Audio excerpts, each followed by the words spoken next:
श्री सरस्वती मैया की जय, श्री कृष्णचंद्र भगवान की जय।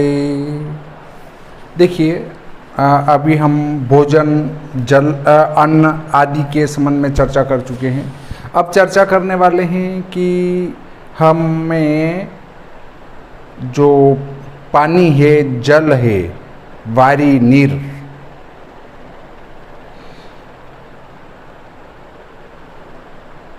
कौन सा पीना चाहिए, कैसे पीना चाहिए, क्या पीना चाहिए, क्या नहीं पीना चाहिए, इसके संबंध में चर्चा करेंगे। सिर्फ पानी के संबंध में, यानी कि कौन सा पीने का द्रव्य वो पीना कि नहीं पीना, उस पर नहीं करेंगे, सिर्फ पानी के ऊपर। तो आपको यदि मेरा वीडियो पसंद आए तो इसके ऊपर अवश्य उंगली दबाए। वीडियो चल रहा है और इस पर उंगली लगाएंगे तो अलग से कोई खर्चा नहीं आएगा।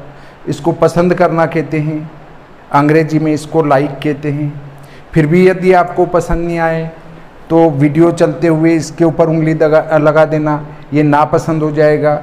इसको अंग्रेजी में डिसलाइक कहते हैं। यदि आपको ये वीडियो ज़्यादा पसंद आए और अपने मित्रों को भी भेजना चाहें तो यहाँ तीर का निशान होता है, उसके ऊपर उंगली लगाएंगे तो कई मोनो खुलेंगे, उसमें डबल आयताकार मोनो भी खुलेगा, उस पर उंगली लगाएंगे तो इस वीडियो की लिंक की कॉपी हो जाएगी। फिर जहां अपन भेजना चाहें वहां पेस्ट कर सकते हैं। यहाँ लाल अक्षर में सब्सक्राइब लिखा हुआ है, उस पर उंगली लगाएंगे तो आप सब्सक्राइबर हो जाएंगे इसके।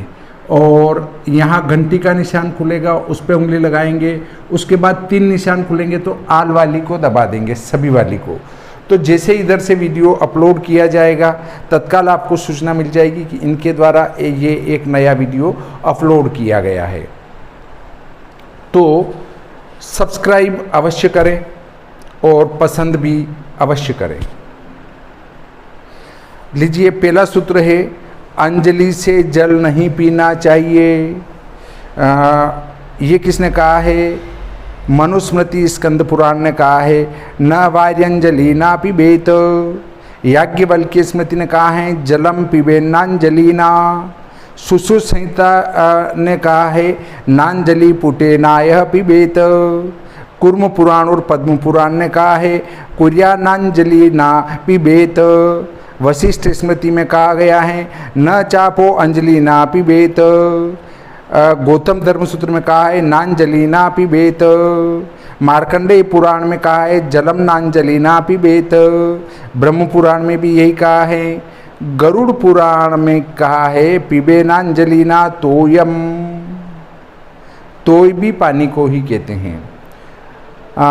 बाएं हाथ से जल उठाकर अथवा जल में मुंह लगाकर पशु की तरह नहीं पीना चाहिए। नारद पुराण में कहा गया है, ये न वाम हस्ते नेकेन पिबेद वक्त्रेण वा जलम। दूसरा कहा है कुर्म पुराण और पद्म पुराण में, न वाम हस्ते नो धृत्य पिबेद वक्त्रेण वा जलम। अब तीसरा सूत्र आता है, बाएं हाथ से पिया हुआ जल आदि मदिरा के समान माना गया है, जिसकी शुद्धि चांद्रायण व्रत से होती है। मतलब बाएं हाथ से पानी नहीं पीना चाहिए, और वो शराब पीने के बराबर होता है, और उससे जो है चांद्रायण व्रत करेंगे तो ही शुद्धि होगी।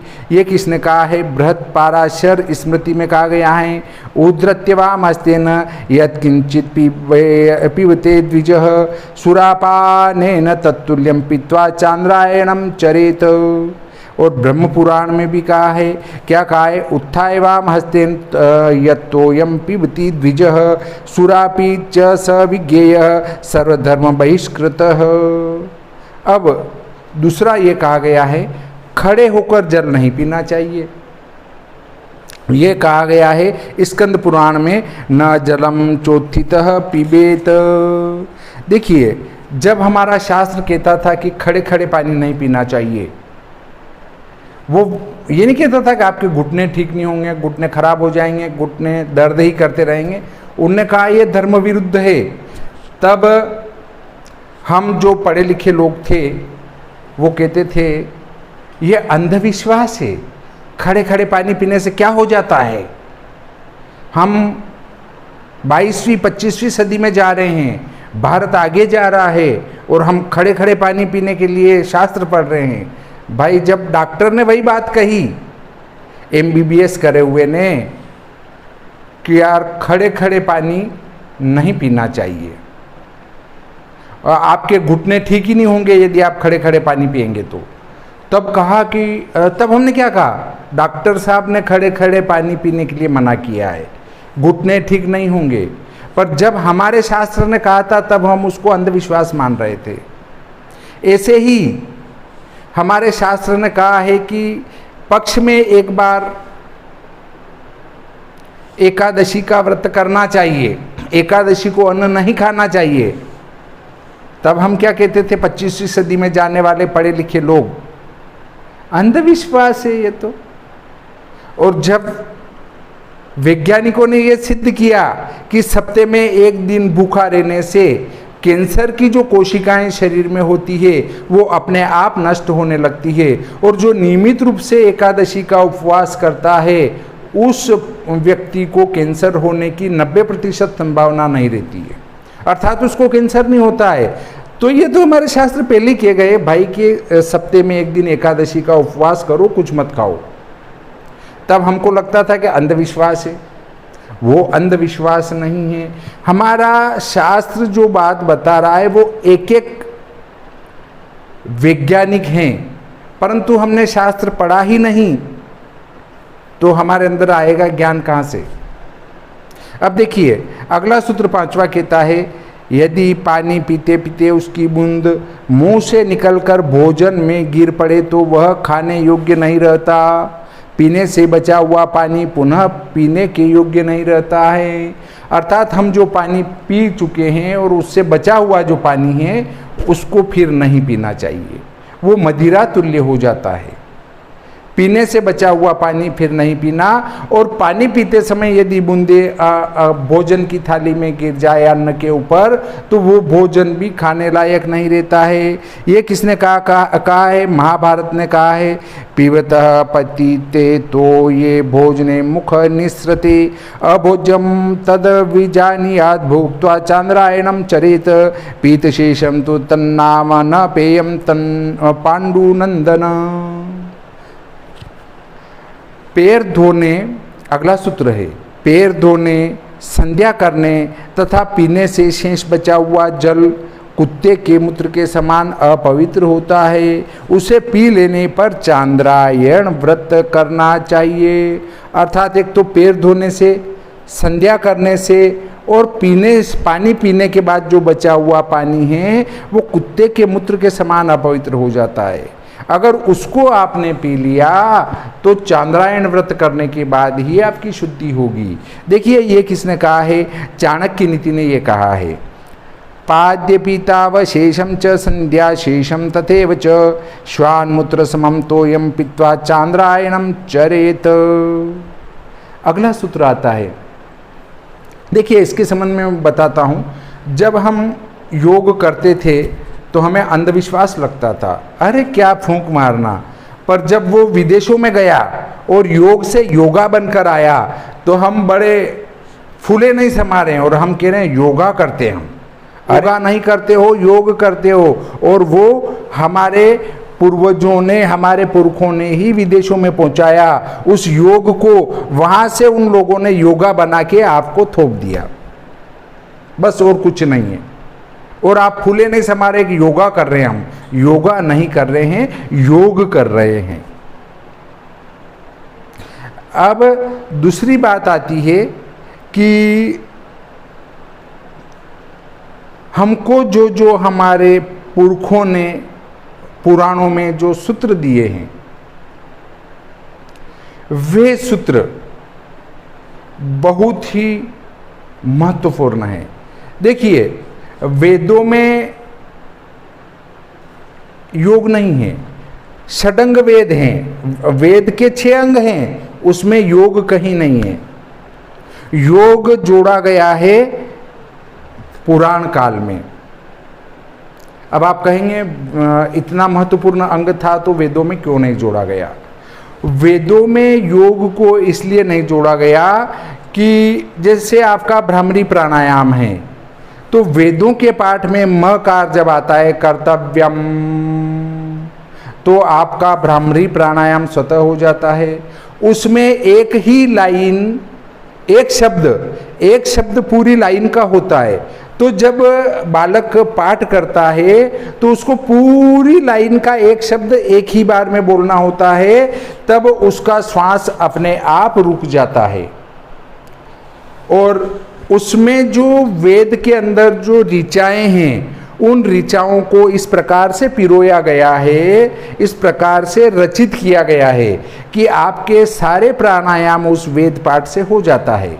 परंतु जब हम वेद पाठ से रहित हो गए, तब हमारे पुरखों ने, हमारे ऋषि मुनियों ने ये विचार किया कि अब हमारे जो जनता है वो रुग्ण हो जाएगी, तब उसको योग की तरफ बढ़ाया गया। अगर देखा जाए तो वेद से ही आपका योग भी उत्पन्न है, क्योंकि उनने कर्तव्यम भ्रामरी प्राणायाम कर दिया। ऐसे ही कई प्राणायाम जो है उनके उन ऋचाओं के अंतर्गत आते थे, तो उनको उन ऋषियों ने निकाल कर जो है अलग अलग कर दिया। यदि जल पात्र को ग्रहण करके मल मूत्र का त्याग किया जाए तो वह जल मूत्र के समान पीने योग्य नहीं रहता। उसे पीने पर चांद्रायण व्रत करना चाहिए। अर्थात हाथ में पानी ले रखा है और बाथरूम कर रहे हैं, पेशाब कर रहे हैं या मल त्याग कर रहे हैं, तो वो जो पानी आपने लिया है वह पानी आपका पीने लायक नहीं रहता है, वो मूत्र के समान हो जाता है। देखिए, हमारे शास्त्र ने कहा था कि 10 दिन सूतक रहता है, 10 दिन तक मृतक के घर का पानी नहीं पीना चाहिए।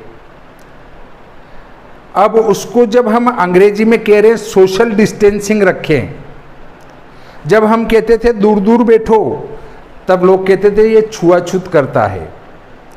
पर अब उस छुआछूत को सोशल डिस्टेंसिंग नाम दे दिया, तो अब उसका कोई दोष नहीं रहा, क्योंकि वो अंग्रेजी शब्द हो गया। तो उसको छुआछूत नहीं कहते हैं, सोशल डिस्टेंसिंग कहते हैं, इसलिए वो छुआछूत नहीं रहा। और हम देसी भाषा में कह देंगे यार थोड़ा दूर बैठ, तो उसको कहते हैं छुआछूत। और अंग्रेजी में बोल के कह दो प्लीज सोशल डिस्टेंसिंग, तो वो समझेगा नहीं यार पढ़ा लिखा व्यक्ति है, थोड़ा दूर रहना है।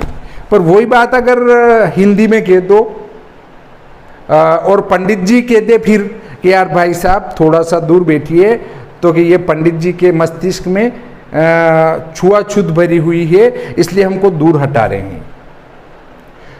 दूर नहीं हटा रहे हैं, वही सोशल डिस्टेंसिंग हमारे पूर्वजों ने बताया है कि भाइयों आप जिसके घर मर जाता है उसके घर 10 दिन तक भोजन न करें, क्योंकि वो जो कोरोना जैसे वायरस हैं उस घर के किसी भी प्राणी में रह सकते हैं, क्योंकि उनने उस मृतक की सेवा भी करी है और उस मृतक का अंतिम संस्कार भी किया है। तो 10 दिन तक उनसे थोड़े दूर रहेंगे, उनके घर का अन्न जल नहीं ग्रहण करेंगे, तो वह बीमारी आपके अंदर होने की संभावना नहीं बनेगी। शायद ये कोरोना ने हमारे शास्त्रों को अच्छा सिद्ध करने का कार्य किया है, ताकि वो जो छुआछूत वाला शब्द था वो सोशल डिस्टेंसिंग में परिवर्तित हो गया और फिर हमारे अंदर लागू हो गया। तो इस प्रकार ये जो है 7वां सूत्र किसने कहा है, वो कहा है भवंत भास्कर ने आचार मयूख में कहा है, ग्रहीत्वा जलपात्रम तु विणमूत्रम कुरुते यदि तज्जलम मूत्र सदृशम पीत्वा चांद्रायणम चरेत। अब आज का प्रकरण हमारा इतना ही था, हम इस प्रकरण को यहीं विराम देते हैं। आगे दूध से संबंधित विस्तृत जानकारी आपको इससे अगले वीडियो में देने की कोशिश करेंगे। और जब लॉकडाउन समाप्त हो जाएगा तो बीच में ज्योतिष से संबंधित भी कई सूत्रों के ऊपर चर्चा करेंगे। ज्योतिष के लग्न के ऊपर है, सूर्योदय के ऊपर है, सूर्यास्त के ऊपर है, इन चीज़ों पर भी हम विस्तार से चर्चा करने की कोशिश करेंगे, क्योंकि अभी वाइट बोर्ड पर सफ़ेद पट पर लिखने के लिए वो काली स्याही समाप्त हो चुकी है। तो वो बाज़ार खुलने के बाद ही शीशी ला पाएंगे और उसके बाद ज्योतिष भी चलाएंगे और ये हमारी आचार संहिता भी यथावत चलती रहेगी जहाँ तक पूरी नहीं होती है। तो इस प्रकार हम आज का प्रकरण यहीं विराम देते हैं। श्री सरस्वती मैया की जय। श्री कृष्णचंद्र भगवान की जय।